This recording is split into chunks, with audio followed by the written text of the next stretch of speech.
أعوذ بالله من الشيطان الرجيم بسم الله الرحمن الرحيم مثلهم كمثل الذي استوقد نارا فلما ضاءت ما حوله ذهب الله بنورهم وتركهم في ظلمات لا يبصرون. د منافقانو ذکر وشو، مخکې د کافرانو ذکر مو شو. د دې ځنه الله رب العالمین د منافقانو یو مثال بیانوي، او دا مثال چې کوم دی دا اصل کې دا د حکیم ذات کار دی. ګور چې کوم حکیم او هوښیار انسان یې هغه چې خبره کوي نو خبره په مثال باندې واضحه کوي. دیو جن موږ وایو کنه چې مثال له ممثل د وضاحت لپاره راځي، نه کوم څه چې سړی مثال بیانوي دا اصل کې د هغه څیز وضاحت کوي. کله کله په یو څیز باندې سړی نه پوهېږي، خو په دې خارجي څیزونو کې په دې کم څیزونه سړی پیژني، په دې کې سړی مثال ورکړي نو په خبره باندې سړی پوه شي. نو الله رب العالمین دلته د منافقانو مثال بیانوي د دې لپاره چې دا منافقان خلکو ته واضح شي چې دیو حالت اصل کې څه شی دی. او خلک وایي که نه، حکما وایي چې خبرې کول بغیر د مثال نه دا داسې دي لکه په طعام او په خوراک کې چې مالګه نه وي، چې په خوراک کې مالګه کله نه وي دا خوراک بیا مزه نه وي. نو په دې وجه باندې په دې قرآن کې الله رب العالمین ډېر ښه مثالونه بیان کړي دي، تقریبا 50 پورې او دین یا زیات د 52 پورې الله رب العالمین مثالونه بیان کړي، ځکه په مثال باندې خبره ډېره ښه واضح کېږي. نو الله رب العالمین فرمایي چې دې منافقانو مثال داسې دی، دا مثال داسې بیان کړلی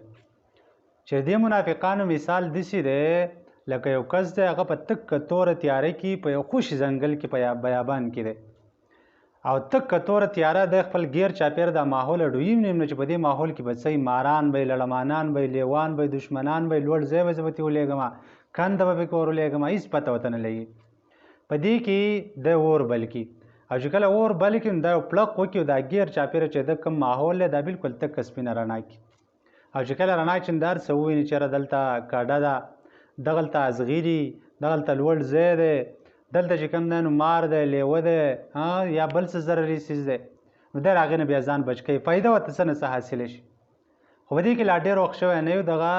رڼا الله رب العالمین هېڅ ته مړه کړي، نو چې د مړه شي نو دته هېڅ ته تکه توره تیاره شي دی بیا هېڅ هم نه ویني، کوڼ او ړوند او هېڅ ته بېخره ګونګي په شانتې دا بلکل چاړهګانو په شانتې چې هېڅ څه فایده ورته نه، خوا دا فایدې ته هېڅ ته لاړې شي ختمې شي. دقسې مثال د منافق دی. دا منافقان چې نبی علیه صلات وسلام مدینې ته کله لاړ نو دې خلکو سوچ وکړو چې اوس خو د مسلمانانو قوت دی، ځکه دلته یو اسلامک سټیټ جوړ شو، اسلامي ریاست جوړ شو، نو که موږ مسلمانېږو نو دې مسلمانانو چې کومه فایدې دیو ته چې کوم فایدې حاصلېږي هغه موږ ته نه حاصلېږي. لهذا دیو دې چلو که په ظاهره باندې ایمان راوړ، او چې په ظاهره باندې ایمان راوړ نو د هغه اور د پړق په شان دي څه نه څه فایدې ورته داسې حاصلې شوې چې مال غنیمت کې ورته حصه میلاوېدله، مسلمانانو به دې څه ناسته پاسته کوله، رشتې به ورڅه کولې، یا نور چې کومه دیو حقوق دي دیو مال ته تحفظ میلاو شو، عزت ته تحفظ میلاو شو، ځکه خلکو مسلمانانو کې شمارل، په ظاهره خو مسلمانانو، دا لږه فایده ورته وشوه. خو چې کله دیو ایمان ټکراو کړو د حقیقت کې ایمان نانوړ نو الله رب العالمین ته د ایمان دیو نه هغه رڼا مړه کړه،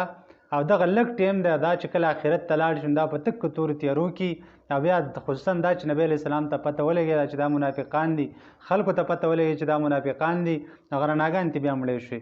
بیا ذلیله ژوند تېراو. نو دقسې مثال د دې منافقانو نه څنګه چې په دې ځنګل کې یو کس دغه شان اور بل کړي بیا ترې مړ شي. نو الله فرمایي چې مثلهم مثال د دې منافقانو کمثل الذي په شان د مثال د هغه کس دی استوقدا چې هغه بل کي نارن اور، فلما بسر کله ضاءت چې رڼا کړي دا اور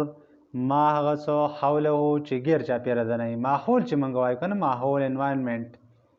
نو ما حوله هغه چې غیر چاپېره زموږ نه ماحول دقې ته وایي چې ستا نه غیر چاپېره دا څه دي دقې ته ماحول ویلی کي. نو چې د هر څه رڼا شي نو دا به الله وبوځي الله رب العالمین بنورهم هغه رڼا د دیوه کومه چې د اور نه رڼا شو ده، وترکهم او پرېږدي دیو لره فی ظلماتن په تیارو کې لا یبصرون چې دیو څه نه ویني، صمون کاڼه دي، بکمون او چاړېګان دي، عمیون ړانده دي، فهم لا یرجعون نو دیو نشي واپس کېدی حق ته. نو دیو ړانده صمون کاڼه دي، یعنې دیو حق خبره نه اوري، ذکر رڼا ته الله بوتله د ایمان رڼا، بوکمون او دوی چاړېګان دي حق خبره په خپل زبان باندې نشي ویلی او عمیون دا ړاندري حق نشي لیدلی په دې سترګو باندې یا داسې دي لکه دا چې په شان د ړندو دي په شان د کڼو دي او په شان د چاړېګانو دي نو حق ته نشي واپس کېدی فهم لا یرجعون حق ته واپس کېدی نشي او دا توفیق دی الله اخیستی دی ځکه ترې اخیستی دی چې دوی حق تکراو کو او حق رضا نه ټیل او حق نږدې کولو ته حق ته نږدې کېدل دوی نه غوښتل چې نه غوښتل نو الله رب العالمین وروسته دوی په زړونو باندې ټاپه ولګول دوی بیا حق ته نشو واپس کېدی ځکه چې الله رب العالمین په زور خلک نه بدلی تر څو پورې چې دی په خپل ځان بدلول نه غواړي د دې وجې نه الله رب العالمین نه دعا ده چې داسې قسمه ایمان نه موږ وساتي زموږ په ایمان کې موږ ته خلوص نصیب کړي واخر دعوانا الحمدلله رب العالمین